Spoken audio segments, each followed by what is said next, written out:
Yes, lads, we're back with another episode of this Tottenham Hotspur career mode. I'm back fresh off my holiday and looking forward to getting into this one. It's going to be a big one as we have the January transfer window just around the corner. And I'm potentially fancying myself a cheeky replacement in the centre of midfield. Because I just look at what we have right now and it's not a right lot. We only really have 4 central midfielders. Yes, Sarr can play in the centre of the park and so really can Eze and Maddison. But when we're playing this 2 central midfielder formation, it doesn't work out. They're better at camp. And with 131 million burning a hole in the old back pocket, I think it might be time to sign out a central midfielder. It could be the final piece we need to carry this team to Champions League glory. But we have a lot of big games straight away to kick this one off, with Manchester United coming up in the league as well as Newcastle, a cheeky game against West Ham at the end of the month, and Liverpool in the Carabao Cup. And if we win that Carabao Cup game, we will be in the semi-final. We also need to continue form in the league because Arsenal are now gaining ground as well as Chelsea, and I would love nothing more than finishing this career mode with a double of the Premier League and the Champions League, maybe even a treble. But with all that work to be done, let's get into this episode. Now, if you're new around here, please smash that subscribe button. Go on to hit the like button if you want more content. I am now really ramping up my ideas for the next save.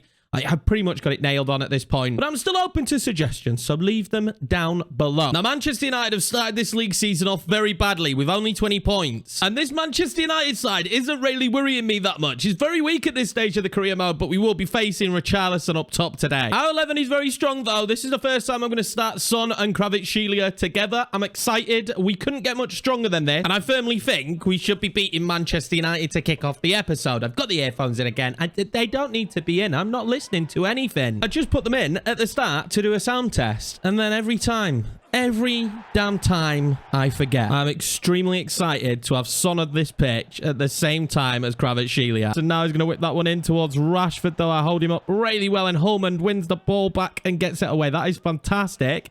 Now, if Maddison can break here, Vahi is rapid, and that is a fantastic ball. Vahi will lift it over to Dusan. What is that from Dusan? I don't think I've ever seen Dusan miss such a golden opportunity. I tried to go across goal and it worked terribly. I tell you something, Manchester United have escaped there. Matthews now out there is a regen. Rashford, dangerous position for him. Surely never beats Vicario in that position. Dusan wanted that outside to Yves Bissouma. That's beautiful. Bissouma, what is with everybody today? Where's the shooting boots gone? Who has stolen them from us? He puts this one well wide as well. At least test Onana. Pereira now, dangerous position for him. Anthony across. Vicario saved it. And oh my God, that is a mess from Vicario. Manchester United take the lead with literally nothing. They've done nothing, and that is how we concede. Alex Scott will claim this one, but Vicario, it's got to be an own goal because he said, oh, that is so woeful. He hasn't made too many mistakes, Vicario, so I'm not going to hold him too accountable. But the fact that we've missed 2 of the opportunities that we've missed, and then that happens for Vicario is not. I'm not happy, lads. I'm going to be honest. Oh, they're playing through us now. So easy like a knife through butter, and Pereira will make it 2. We've got sloppy. We may have chosen the wrong formation for this one. I cannot believe this scoreline. Scott Maddison's in there. Can't get to him. It's back out to Anthony, and this is where they've foiled me all day long. Richarlison back across. Pereira again. The cutback has been key for Manchester United. We're 3-0 down in the first half. Does this look like a team that only has 20 points against a team that has 38? We have been abysmal. Vicario's worst game so far this season by a mile. Dusan on Kvaratskhelia. Kvaratskhelia knows he's got a ball over to Son. That's the link-up I've always wanted to see. Heung-min Son to get us right back into the game at the start of the second half. And he does just that. Having Son back means everything. But that ball from Kvaratskhelia was stunning. Now has that ball to Kvichka. Kvichka back across. Dusan just couldn't quite find Vahi. On Son. This is space for Son. He's got acres. Can I do? I feel like going all the way with Son. And he really is giving us a doorway back into this game. But Dusan needs to come off. It's not been his day. It's not worked for him. He holds his head in his hands, and he should do, because today, Dusan's had a real opportunity to make an impact, and he's not done it. Well, Son won it back. Vahi gets it across. Bissouma into Maddison. He's going to put it into Velez. Velez has been on the pitch for seconds, and he's going to make it 3-3. There is time left in this game. to go on and win it. And Velez, what an inspired substitution from yours truly. There is only 2 minutes left. Richarlison in the box for Cario. Massive save. God, did we need that. They're going to get one last bite at the cherry. I wanted to come back and win this one. We've not really had anything, but this would be a massive result. We just need to hold off this attack. Rashford is in the box. I'm trying to change to Van der Ven. Rashford into Pereira. He's already scored a couple. Somebody bloody get to him. We get the block. No, he's going to land straight to Pereira. How on God's green earth, FC 24, does it land straight to Pereira? 4-3. Massively undeserved 4-3. Might I add, against Manchester United. I can't believe they pulled this one out the bag. Pereira, the regen, the youth academy lad, with a hat-trick. We need to nail back the back line. It's an open tactic. It's an open formation. The chances we missed were ridiculous, but the goals we conceded were sloppy. No rest for the wicked, though. We need to recover from that terrible result. It's the quarter-final now of the Cup. We are playing... We've gone back to our old formation. I think sometimes against the big teams, this is what we need to play. Bit more compact. Don't give us much up. I still can't believe we didn't get anything from that Manchester United game. But this is a good opportunity for a semi-final. Although I don't really want 2 more legs in any competition. It's a good shout. Suma.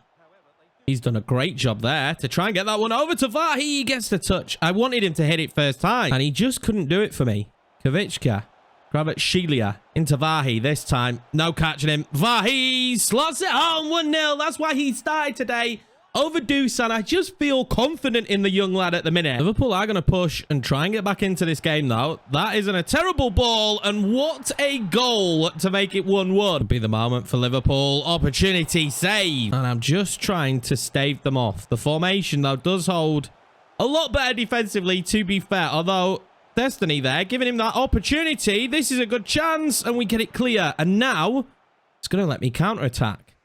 Can I do? Vahi needed to get that across quicker. What was that from him? Full-time whistle blows, and you know what happens in the Carabao Cup. That means penalty. Not the position we wanted to be in. Watching Mohamed Salah go for the first penalty. We go the right way, but don't save it. Hopefully Sancho now guesses correctly, and he does. Cody Gakpo. I know they love the left, but I'm going to go right. They've gone left again. I definitely meant they love the right. I messed it up. Madison does not, though. It's 2-2. Starty. Oh, straight down the middle. Vahi score. He's been so potent for us. And it's a great save from Alisson. Luis Diaz. No one's actually gone left yet. And this time Diaz does, and so does Vicario. Kvaratskhelia hammers this one home. He does. Well, can Vicario save another? Gravenberch. I got the right way. Just can't save it. Puts it all down to this kick from Bentancur. And I'm going to go risky and pray it's the back of it. They just know. They know when you're going down the middle. Against the AI, I never score them down the middle without the Carabao Cup. Do we care? It's one that's already in the cabinet. This year's all about the Champions League. Luckily for us, the next 2 games in the league would go pretty well, though. We beat Newcastle 2-1 and West Ham 3-2. We know the most important thing, though, is the Champions League, which sees us taking on Roma. There are a lot worse ties that we could have got in this, so I'm very, very happy we're taking on Roma. We also enter the month of January, so the transfer window is now open. And with these central midfielders that we've got on the list, I'm still just a little bit unsure on who I think we should go for. The bids started flying in straight off the bat, though. First for Pedro Porro. That's 84 million from Real Madrid. This is one that potentially we might have to look at down the line. I'm 50-50 on this right now. I'm going to reject it, but I'm going to keep an eye on the bids coming in. Well, straight after that, we get offered a mammoth swap deal from Barcelona for Dusan Vlahovic. Now, Nikola Zawinski is what I'm going to say, but he played at Roma. He's pretty decent. Dusan Vlahovic is arguably the best striker in the world on the game right now, and I can understand why Barcelona would want him, and the money is insanely good, but there's just not really any way I can let this deal go through. So we're going to reject it. We play Swansea City next in the FA Cup as it begins, and we beat them 3-0. Sonny Boy is firmly back in the hot seat. He has been fantastic, and Eze grabbed the late one. We have a bid from Manchester City for Jonathan Tah, and it is one that maybe I'm open to. I really like Jonathan Tah, but his game time this year hasn't been as good. I do feel like it would strengthen Man City, though, and I'm not in the game of that right now, so I'm going to reject it. They keep coming in for Pedro Porro, though. This time Aston Villa. That's going to be a firm no from me. It's Atletico Madrid now for Velez, and although I think he's doing really well, am I just standing in the way of this young man if I don't let him go to Atletico Madrid? I'm going to push my luck and negotiate. I feel although he's been getting a little bit more game time, it's not really been starts, it's been positions off the bench. I feel like he deserves a big move if we can get him one. And for 48 million, this would be a good move for him. They are not willing to let Velez go that easily, so they're going to make it happen, and I feel good for Velez on this one. After all, Atletico Madrid could be a great fit for him. I also feel that we're very stacked at the striker position as well, and with me wanting to give Sam Small as much game time as possible this year, I think the decision to let Velez go makes sense. Now, we do have 3 players who are actually very unhappy at the club. Contract does have something to do with it, but playtime has a big part to it. And I really like Brennan Johnson. I think in a different save, he could be great, but it's not worked in this one, so we're going to add him to the transfer list. I'm not willing to let Spence go just yet, though. I want to give him an opportunity, and I feel like Gahey's too integral, so we're just going to offer him a new contract, and he's more than willing to accept a pay rise. But our first transfer of the window is done, and there he is, Velez leaving the club. I had really high hopes when we started this career mode, and trust me, if he fit my play style, maybe if we went 2 strikers sooner, I'd have happily kept him around. He's someone I will have my eye on in future series that we do on the channel. But it didn't work out here. I hope it works out for him at Atletico Madrid. We have Fulham next in the league, though, at Craven Cottage. They're actually doing pretty well this season, so I fancy this one. Tanguy Dembele is coming back to the club, I think, for the first time. I don't know. I can't remember when we sold him. That's a long time ago. But look at this. Us and Marco Silva having a chat. It's a bit of a kick clash again. I don't know why it always defaults to this shirt, but it does, and that's what we're stuck with. Pretty poor game of football so far, but we're going to have a corner now, and we got some height to distribute that ball to in Dusan Vlahovic. Vahi nearly ended up on that. It's going to end up being Van der Ven. Son is not on the pitch today, so that kind of adds that element. Although this ball to Dusan Vlahovic should make it 1-0. It does just that. Dusan back in the goals, and we take the lead against Fulham. Not sure we'll find anyone more impactful than Dusan Vlahovic in this entire series, but we've got him right now, and he's doing a great job as that ball's poorly put in. Vahi is going to play that one into Dusan. That was a no-brainer. Dusan should tie this game up. He does just that. 2-0. Fulham brushed aside, and we keep the match at the top of the Premier League strong. Oh, they're going to get a late chance here, and it's good save from Vicario. It's a Fulham penalty, and I don't think we've been good at these recently, but I'm going to guess right, and I save it for once with Vicario. But nonetheless, it's a victory. Dusan so close to that hat-trick. But we just keep marching and marching on very strongly. I did kind of expect some bids for Gahey to come in. We've got one here from Nottingham Forest. But with him just signing a new contract, it's going to be a firm reject. We'll reject all bids for Gahey this window. Someone who I am open to letting go, though, is Brennan Johnson. And this is a good one. 36.7 million. I feel like that's nearly 7 million over his valuation. I'm not going to try and negotiate. I'm going to let him go to Napoli. Brennan, it's been unreal. I've had fun time with you as well, because remember Blackburn? We signed him in that save last year, but it was his time to leave. Wow, bids don't seem to be stopping. Bayern Munich for Destiny Udogie, and Mickey van der Ven swap deal with Liverpool, which is an instant reject. The Destiny one's so difficult because he hasn't seen as much game time this year, but I think for now we're going to hold off, the same as we've done with Pedro Porro. Manchester United coming in with this woeful bid then for Bentancur with Mason Mount chucked in. You already know that that's a reject. And with us charging towards deadline day, I really need us to start working on this central midfielder. But before we get into deadline day, we did have this game against Preston. Eze and Kubo with the goals. 2-0 victory. We go through to the next round in the FA Cup. And as it is deadline day, now it's time to sign our central midfielder. And I think I've ruled out the CDMs. And I think in my head, I really like the idea of Keprin Thuram or Bruno Guimaraes. Guimaraes because he plays at Juve and they've been knocked out. We've knocked them out. They're in the Europa League. And Thuram just because he's a baller. And I've used him a few times on Football Manager and I really like him. But I think if we can get a deal done for Bruno, that would be ideal. And he knows the Premiership. So let's see if we can walk into this negotiation with Juve and get a deal done. I think it'll be expensive, but look at the money in the bank. It's ridiculous. 210 million. I found it so hard to spend our budget in the Premier League. It's like near impossible because you just get so much. I feel like 75 million should be enough to pry Bruno, and it is. So after a small negotiation on wages, we get our man through the door. 87 rated, I think he is. 86 or 87. He's going to be playing next to Bentancur, who is near enough the same rating as him. These two together could be unbelievable. Yes, I love Holmond and Basuma, but it was about time we got somebody else world-class in the center of this midfield. And I'm not going to lie, he looks pretty good in the white of Tottenham, if you ask me. Premier League champions last year, so that's something for him to come into. And he knows the league. He's played at Newcastle. He knows what it takes. Brazilian international Bruno Guimaraes, welcome to the club. And we go and get ourselves an A as well for the deal. Of course we do. I think it's 88 now, his overall rating. It wasn't that when I signed it. And that does complete one of our objectives, which was within 3 seasons, sign 4 of the best players in the world. That's what we've aimed to do in this transfer window. And as for the rest of deadline day, I have nothing else to do. So we're just going to skip through it. And we're going to get right into this potential revenge game against Manchester United. I wouldn't have normally played this one, but I really want my revenge. No Bruno Guimaraes to kick this one off. He's going to start in the Champions League. I made that decision. Roma up next, so that's where he starts.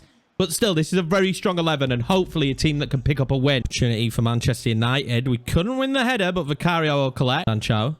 Side to Vahi. Vahi's got so much pace. Vahi goes beyond everyone. Tried to get out to Son first time. Son back into Vahi. Oh, he's got to score. That's a great ball into Sam Small. Sam Small back to Vahi. This time, he does find the back of the net. Got a lovely bit of play. We can always put that ball up to Sam Small as well. He just gives you that up top. Also, you know things get serious when the glasses come on. Oh, Rashford's gone through. Rashford's gone through. Vicario couldn't get to him. That was terrible defending from Tomori. I'll tell you something. These games against Manchester United, well, they're intense. We're going to have a ball through now, I think, to Vahi, who in this position should not mess up. And he does. And Nana saves it. That is shocking from him. That gives Manchester United a chance. What is with us missing great opportunities against Manchester United? Garnacho has been subbed on. Pulls that back to Richarlison. Also a sub. Rashford. Cross. Garnacho back into Richarlison. He will break my heart. There will be no revenge against Manchester United. They just have our number. Back-to-back defeats to Manchester United. I mean, we are still top of the league, so we will have the last laugh as they find themselves in 10th. But we need to shake that off because it's Roma in the Champions League next. It's the away game first, and this is Roma's 11. It's not horrendous. It's definitely beatable. We're probably going to match them up formation-wise. They do have Yorkiemann, though. Their centre of the park is pretty decent, and they have pace with Timo Werner up top. But this is how we're going to match up against them. Matching him for formation, but for the first time, Bruno Guimaraes starts next to Bentancur in the midfield. I'm giving a big opportunity to Cummins at cam. First leg is always super important. Gives you an advantage. They have the advantage being at home, but you could kind of say that we probably have the advantage because we're at home for the second leg, which is pretty impactful. Giving away space early on to Haller is very annoying, and oh my god, Timo just walked right through us. I can't defend in this formation. I'm just going to put that one out there. Our three at the back, I have no defensive ability in it. And we've just leaked goals for fun this episode. Guimaraes holds that one up for Dusan. Dusan then into Bentancur. Finds Cummins. Cummins gets us right back in the game. That was the opportunity. We're going to find that ball straight in behind again. And I don't know. I just need to mark up. Mark my man and mark up. And that's what Guéhi does this time. That is fantastic from Guéhi. I feel like maybe we're settling a little bit, but Sebastian Haller is bullying my defense right now. Dusan wants that ball out to Kavicka, or Kvaradonna as we call him. Kvaradonna, really hard angle. Does not matter for Kvaradonna. We're back in the game. Oh, Bruno picked that off. Bruno picked it off. Vahi seemed appealing. And I got it to him, but Ndika, he's a world-class defender. We've looked at him a few times. Bruno's going to pick this up again, though. We'll find Cummins. And I mean, I feel like the link-up now for these lads could be perfect as Bentancur puts it wide. I think I made a massive mistake. This is where tactical nous and stuff, when it comes into this game, is important. I've got Guéhi up against Haller. Haller's just dominating him because Guéhi is not that tall. He's 6'4". And Tomori's only 6'1". Van der Ven is 6'4", so I'm going to make that change. Guéhi is quicker as well, so he should be able to deal with the runs of Timo a lot better, and Van der Ven should be able to deal, theoretically, with Haller better. Who knows? That could be a game changer in the long run here. Something inside, really. I want it inside to Dusan, and I wanted Dusan to do just that, and he does Dusan! Ah, it's an awkward shot for him. Well, my idea with Haller, I don't know, it might have kept him quiet, but they've brought on Danjuma now, so it's just completely changed it. Vahi into Cummins. Cummins and Dusan. Dusan Vlahovic. Oh, he's missed so many chances this game. Not this game. I'm in this episode. He's just having a bit of a weird drought. What can he do? Pull it back. Oh, he's got so much space for himself now. He can usually score in those positions. I didn't do it right, although this time Dusan again. Oh, great save, Paul Lopez. Can I get the second ball? I can. We pass it back to him. He's starting to run on thin air out there. And it's becoming a bit of a struggle. Alice Augusto again. Dangerous, but Van der Ven in that position has done great. Bruno Guimaraes on the inside. Get it back out to Cummins. This might work. Cummins, if he plays it right, he does. Vahi's been great. Oh my god, Paul Lopez. Vahi gets it in the end, though. Oh, we take the lead in the first leg against Roma. We have such tired legs out there at the moment, though. We're going to have to make substitutions, but the bench is strong. I've still got faith. Where's Shelia? Really wants a ball on for Sam Small. And he's going to do it, you know. Sam Small's great touch. Sam Small again off the cross. It's been so hard to beat Paul Lopez. He's been so good. But that at 3-1 going into the next leg, you just fancy it's over. There's a good ball in. Oh, my God. right at the death again. What is with us today? We switch off. We performed so well. Sam Small should have scored that. It's going to be 2-2. And I don't really know who to blame for this. We were stretched a little bit because we've got such tired legs. But near post, Vicario should not be beat. It's not been a good episode for Vicario, if you ask me. He even gets a glove to it. And that means in the next episode, in the second leg against Roma, it is still all to play for. But I would rather go away and it be on as even than go away and lose. So we've left this one wide open. I think what we need to do from now on, though, when it gets to the depth of games, when we've got tired legs, I need to use this. Just swap the formation. I think if we'd have swapped the formation to 4-2-3-1, we'd have come away winning 3-2 in this one. 3-2? 2-1. Captain Pellegrini as well, the man that went through and scored that all-important goal. But that's going to be it for this one, lads. Appreciate you all. Next time out, we're probably going to have some more FA Cup action because we're getting to the later rounds of that. We're still fighting to win the Premier League, and we'll see what we can do in the Champions League. There's probably 2 more episodes left until the end of this series. Want to say once again, thank you very much for all the support and love you guys have been showing. I appreciate each and every one of you, and I will see you for the next one.